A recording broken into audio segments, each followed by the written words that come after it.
Dy legjenda, një tokë e shenjtë, dueli i pavdekshëm mes Salahudinit dhe Richardit.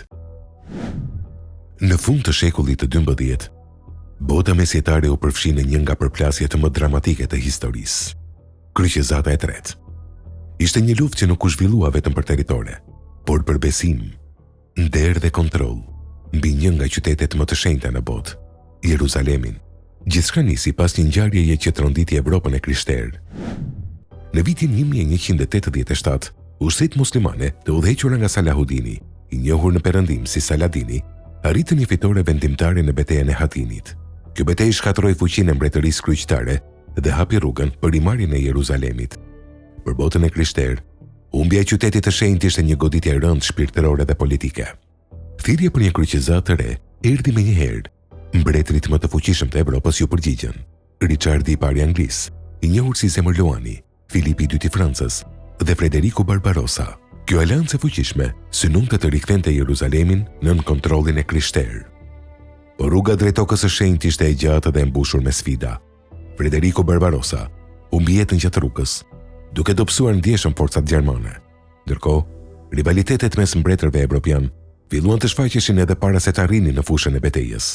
Kur më në fund, ushtrit kryqëtare mbërritën në lindjen e mesme, betejë e parë e madhe u zhvillua në qytetin portual të Akre. Rrethimi i Akres zgjati për muaj të tërë dhe ishte një nga episodet më të përgjakshme të kryqëzatës së tretë. Në fund qyteti ra në duart e kryqëtarëve, duke i dhënë atyre një bazë të rëndësishme strategjike. Në këtë pikë, figura e Richard Zemërluanit filloi të shkëlqejë.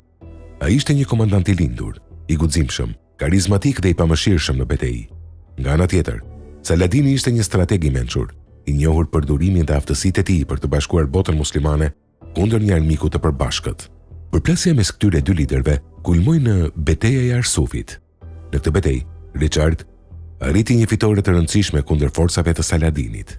Ushtria kryqëtare, e disiplinuar dhe organizuar, përballoi sulmet e vazhdueshme dhe në fund kundërsulmoi me forcë, duke detyruar trupat muslimane të tërhiqeshin. Megjithatë, pavarësisht kësaj fitoreje, Jeruzalemi mbeti jashtë arritjes së kryqëtarëve.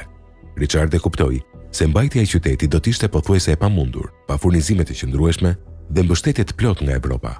Ndërkohë, Saladini vazhdonte të mbante një kontroll të fortë mbi rajonin. Ajo që e bën këtë konflikt të veçantë nuk është vetëm lufta, por edhe respekti ndërsjellët mes dy kundërshtarëve. Legjendat tregojnë se Saladini i dërgon mjekun personal Richardit kur ai u smur, dhe madje i afroi kuaj kur ai mbeti pa mjete në betejë. Edhe pse armiqt në fushë betejë, ata ndanin një kod nderi që sot duket pothuajse i pabesueshëm. Në vitin 1192, pas viteve luftimesh të lodhshme, të dy liderët arritën një marrëveshje të njohur si Traktati i Jafës.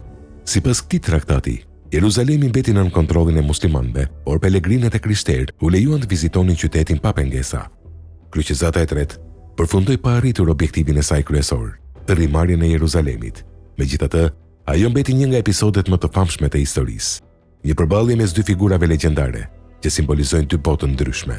Në fund, historia e Richard Zemërluanit dhe Saladinit nuk është thjesht një histori lufte. Është një tregim për ambicie, besim dhe nder, një kujtesë se edhe në kohët më të errëta të konfliktit, njerëzimi mund të gjejë mënyra për të ruajtur dinjitetin. Dhe kështu, në rërat e nxehta të lindjes së mesme, u shkrua një kapitull i paharrueshëm i historisë. Një histori që vazhdon të frymëzojë dhe të intrigojë edhe sot.